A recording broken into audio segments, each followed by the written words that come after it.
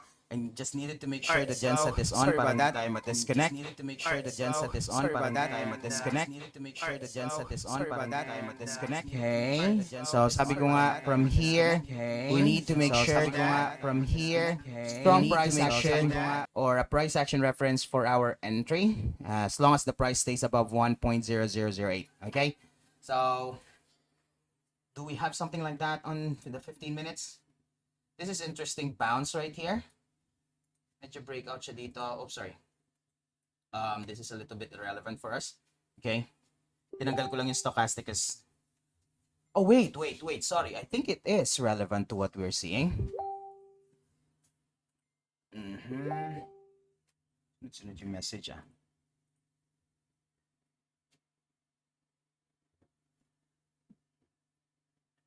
Okay. this looks like a beautiful oversold area. And it gets very interesting. Tingnan ko nga. Can we set a 16 pepper here? Move for the next 15 minutes.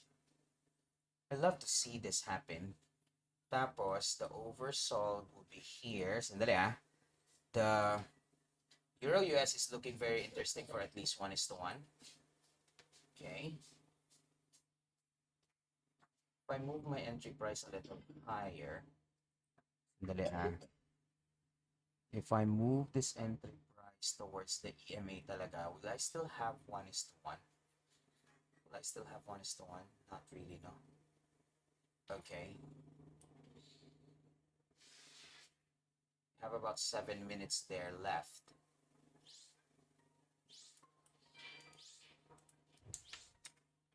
Okay, I think I want to go for this one. Yeah.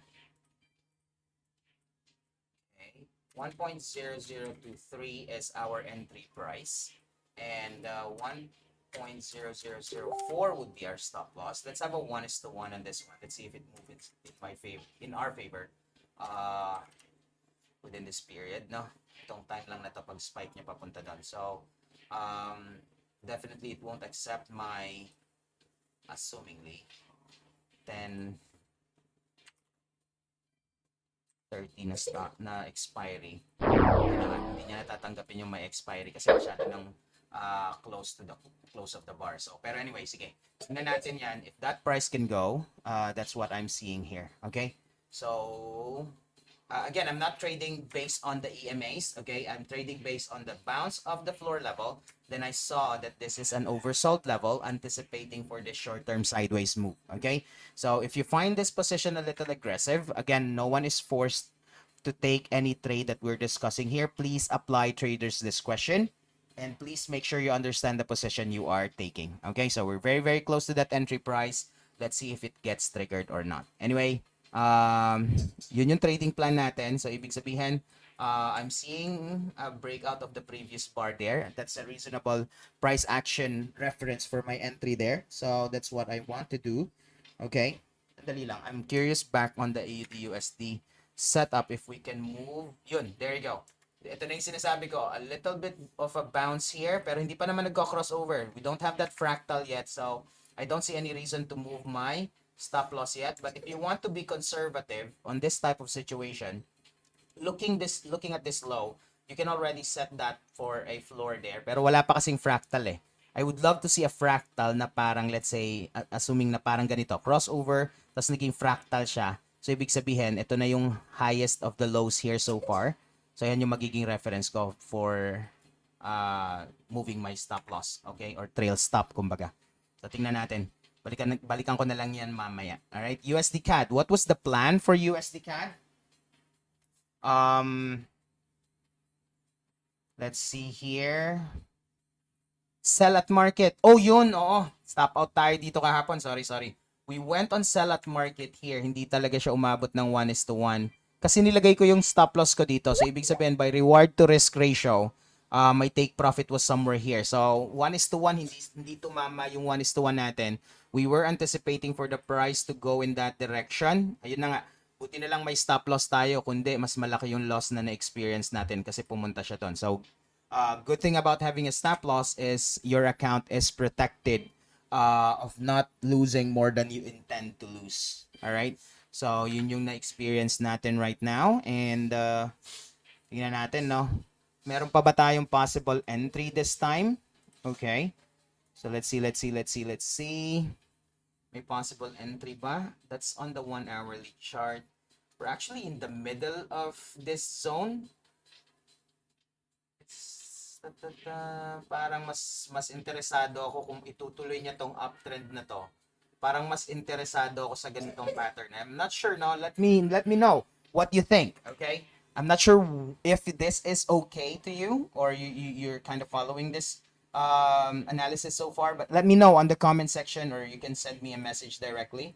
Okay? So, makikita nyo, gusto ko makita itong pattern na to. It could go sideways here a bit or maybe bumaba man dito. As long as majority of the bar is still staying above, hindi siya mag-close dito sa sa below ng 1.3055. So, ibig sabihin, buy pa rin ako papunta doon. Yun yung magiging bias ko ngayon, bagong bias natin for USD CAD. Okay? So, ibig sabihin, the easiest way to go is, yes, if I'm anticipating for that move, is to set an alert na. Okay? So, ibig sabihin, bago na yung trading plan natin dito, set alert. Oops, sorry, alert at or close to 1.3055 support. Okay? So, ibig sabihin, pag nangyari yan, ang initial reaction natin is to buy. Okay? So, to set that trading plan, oops, ibig sabihin, buy yung mas gusto kong gawin. Kaya nandyan yung aking alert. Okay? Nandito, pagbaba, tapos saka tayo mag-anticipate na umakyat si price later on. Okay? So, yan yung abangan ko. So, since wala pa siya dyan, okay lang yan. Yun yung aabangan ko. Okay? So, next will be USD CHF. Price is still moving in that direction. Very beautiful. Right? Sabi nga natin, wait for the EMA on a 1-hourly bounce. For me personally, hindi ko na to na-monitor obviously. So, one thing is looking good in this part right here. So, kung nasa 900, 10 o'clock tayo broker time, so dito tayo nag-anticipate nun. After this spike, ito nga bumalik siya. Kaso lang, again, personally for me, I wasn't able to catch this already. Pero napakaganda nung movement ni market. So hopefully you guys were able to catch this, right? Kasi nandito siya sa trading plan natin. Wait for the 1-hourly bounce. Ako, I wasn't available when it hit there. Okay, so hindi na ako nakatrade ng position dyan or any position. But one thing for sure that we know, yung trading plan na sinet natin, right? Kung naging available lang ako to take, there is a reasonable entry here, a reasonable entry. This one's looking good as well, a breakout of that, pero medyo malayo. Okay? And the other one dito na. So technically, ito talaga yung pinakamagandang entry price. This hammer, very, very close to the EMA. Okay? So that went for about 50 pepper. If your stop loss was on the previous fractal low or maybe previous bar, naka 2:1 ka sa previous bar, 1:1 at least on the previous fractal low, right? So that's looking very good. And it is actually very interesting to see if I can get in now. Pero hindi siya nag-touch dito sa EMA na to eh. So, I want to be as conservative as possible on every position that I take. But of course, sabi natin, minsan nagiging aggressive tayo a little bit. Pero it doesn't mean that we will compromise risk management, okay? So, no compromise on risk management. We need to make sure that everything is still good for us, okay?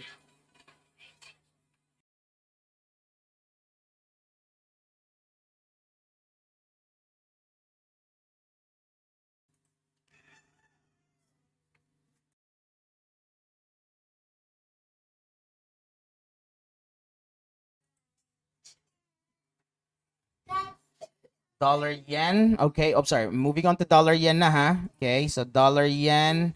What was the plan? Sell. Wait for the EMA crossover in the 15-minute chart. So kung mapapansin nyo since yesterday, hindi pa nangyayari yung gusto natin. Actually, parang uma-action siya ng papunta pataas eh, no? So though the crossover is presented here. Okay. Yan. Ang ganda. Oh. So from yesterday, wala akong makitang entry. Bumalik siya ulit. Ngayon, we have that crossover. So a little bit of touch there. Wait, just give me 1 sec, no? If you are being conservative, we have this intraday low right here that we can set as our short-term exit. Ganda nito. Ito pwedeng-pwede to, no? Pero anyway, wala na tayo dyan. Di na natin nahuli yan. Ito siguro, but we're in the middle of this range. One thing I would like to validate is with the stochastic oscillator. Okay, good. This is looking interestingly good, right? Ibig sabihin, though nasa middle tayo ng range na to, okay, there's a possibility for this to be an oversold, or sorry, there's a possibility for this to reverse on that overbought area. So may little confirmation tayo dito na once it's overbought, then the price can really be pushed downwards, at least hanggang dito sa zone na to, or sa short-term floor natin. So obviously, this is a short-term sell from the touch on the EMA, tapos still a reasonable 40 pipper move. So if you can catch half of it, that's very, very good for a 1:1, right? So maliliit lang naman ang average bars niya so far, so it could be somewhere at 15 pips. Yeah. So, pwede nandun sa average sa 15 pips. So, price here, 20 pip per stop loss, right? Then, 40 pip per take profit though. Yeah, that's a very good trade to take there. So, I will wait for the bounce on the EMA. Okay, hopefully I'll be available to check on that. So, same pa rin. Sell, wait for the EMA crossover. We have that. Tatanggalin ko na to. Wait for EMA bounce na ako. Okay? EMA bounce na ako on 15 minutes. I want to be particular on this one. We'll be on a 15-minute monitoring now. So, until it hits that level, saka ako magde-decide. Okay? So, yun yung nakikita ko rito. But then again, guys, if you find this approach a little aggressive for you, you are not forced to take any trades. As always, please take every information that you get from me on this session with a grain of salt. All right? Because everything that I'm providing here so far is in the purpose of your education and for general commentary, and none of this should be taken as a financial advice. Okay, apply trader's discretion if you agree with the trade, yeah, before taking it. Okay, so looking at gold naman, we were looking at gold, unfortunately, right? That drop, we were looking at the break of the doji, and then again lumabas ako kahapon, then hindi na ako nakabalik, right? So looking at this doji, I was waiting for the break before making a decision. Then kasi wala akong mahanap na entry price eh. Okay, so kung mapapansin nyo to, it's always very close to the EMA. That's the area where I want to see my sell, right? Or my buy if it's orange above the blue. So in this case, nag-touch na siya dito, pero ang challenge natin is wala akong makitang entry price. Kung lalagay ko siya dito, medyo masyadong malawak yung aking reward to risk ratio. So, pero kung titingnan mo, at least, well, wala pa naman siya talagang 1:1. Pero, sayang kasi medyo wide yung movement or mga bars sa gold, like on an average 100 pips, sometimes higher per day, no? So, kaya magiging too stretch yung ating exposure dyan. So, kaya hindi ko ito ginamit. But then again, there's a beautiful entry here on the lower time frame. Okay, it's just that hindi siya magbe-break dun sa ano. Okay, pero anyway, do we still have room for selling? I don't think so. We are very, very close to this early floor level. If I go and set this on the line chart, kung mapapansin nyo, ito yung nagiging thicker zone natin or floor. Okay, so price touching here. Okay, it could be a buy anytime soon. So tingnan natin how things can progress for gold for the rest of the day or for the rest of the week, right? But the 15-minute chart or the 30-minute chart is looking good for this one. If you are interested for an early buy, let's see, 1 hourly chart is becoming a low test bar or a hammer. So it could be interesting for buyers coming from the floor as well, right? So tingnan natin if this is something that we can consider. A 40 pip stop loss on gold, yeah, that's very reasonable. Okay, so tingnan nga natin ito.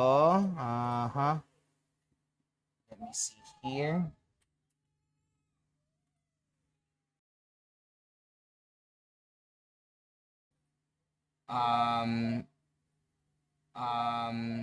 Let me just go back to the 15-minute chart. Let me just go back to the 15-minute chart. Yeah, meron na akong mga scenario kasi na ganitong susubukan kong mag-buy lang hanggang sa EMA tapos biglang magre-reverse o iyak. So wag na tapos biglang magre-reverse o iyak. So parang ganito, buy ka doon tapos minsan hindi umaabot o parang ganito. Buy ka papunta lang doon pero hindi umaabot tapos iyak. Buy ka papunta lang doon pero hindi umaabot. I don't want to do that anymore. Okay? So I will wait for this 1 hourly chart for part to be confirmed tapos saka ako magpa-buy. For part to be confirmed. So for gold possibly, yes, a possible H1 gold possibly. So tatanggalin ko na tong sell natin dito. Okay? Sabi ko nga dito. Okay? Natapos na to. This is from yesterday. So magiging buy yung ano natin dito. So watch out for early bounce from zone or support. Sorry. Zone or support. Sorry. Zone or support. Sorry. Zone. Wait for bull pin bar confirmation. So, pwede kong gamitin yung bullish pin bar as my reference for that pin bar, as my reference for yun ang magiging position ko. So that's about like 25 minutes from now. Let's see if that could help us make the decision. Let's see if that could help us make the decision. Let's see if that could help us make the decision. Okay, so never is trying to go back down. Side trigger trade dyan. Siya dito. Kung maalala nyo, ito yung trading plan. Okay, pag tumama siya dyan sa floor, saka tayo mag-decide. So earlier today, we have this 3-bar pattern right here going in that direction. 3-bar pattern siya, pero tinitest level ulit. Okay, so we're a bit negative here now, but knowing that we are on the 20 area, which is the oversold level, so we're looking for which is the oversold level, so let's see how things could progress for silver. And this is the first time we got in since this drop right here. So medyo matagal-tagal yung inantay natin para makapag-buy ulit dito. So what we are anticipating for to happen is at least this one right here. So if you notice, we have TP1 right here. If that proceeds, then we have another one there. Anticipating for a breakout of this sideways move. So ito lang talaga yung una nating goal. Pag hindi nag-breakout yan, take profit na tayo dito. Pag nag-breakout yan, meron pa tayong room to go for. Okay, so we're anticipating for that bounce to happen anytime soon. We are seeing a beautiful divergence here, a disagreement between our indicator and the price action. So price has been moving down, indicator is moving up. So that's where the confidence is coming from, that the price can still move in our favor. If not, we have a stop loss set there for us to make sure that we will not lose more than what we intend to lose. All right, so that's for silver. Let's see crude. A little bit of a good news here on crude. Hopefully, it can progress and move towards our favor until the end of the week and hopefully carry it over to the next week. Nakita natin it went as high as 97 last night and then pushed back by the sellers. It's playing between the 93-90 level per barrel. It's actually in the middle at 91 now. So hopefully it can break that 90 level again so we can see crude price to go much lower. So if you guys have some position in crude, if it's a long position, then just watch out for this. It could be a test on the 93 level, right? But if you're just simply focusing on being a consumer right now, not a trader of crude, we want to see the price to go down. No. Okay, so let's see how it would progress. Bitcoin is still struggling to go back up above the 100 level nung Fib natin, where we anticipated a sideways move. Sabi ko nga, it could possibly be just a pullback here and then again continue down to the 17,000. So nothing's very significant yet for the last few days as far as Bitcoin is concerned. So ibig sabihin, for me personally, if I will trade this, I'll be rooting for a short-term sell, right, on this one right here. Then saka ako magbabay pag abot ng 17,000 level. All right, so that is so far our major currency pairs. I hope you guys have learned something or two from me. And just a reminder for the guys who will be watching the recorded version on this one, please make sure to go back to your chart and reassess the position kasi baka yung mga ginawa natin today already have moved and the chart could look differently kasi nakafocus ako kanina sa 1 hour and the 15-minute chart. Okay? So, let me know in the comment section if there are other things that you wish for me to go and discuss and help you out with, right? And if there's something else that we can include on this session that we're doing daily. All right? So, once again, thank you so much for the people who were with me here live and for the people who'll be watching the recorded session. Please let me know of your comments and your reaction of this live market analysis. So, once again, guys, it's always good to have a plan and make sure to trade your plan, not someone else's plan. And if you find trading a little bit stressful, it only means you're not doing it properly. So from me to you, trading should be fun, everyone. And may the pips be with us. I'll see you guys in the next session. Charts up at 3 p.m. tomorrow. Bye for now.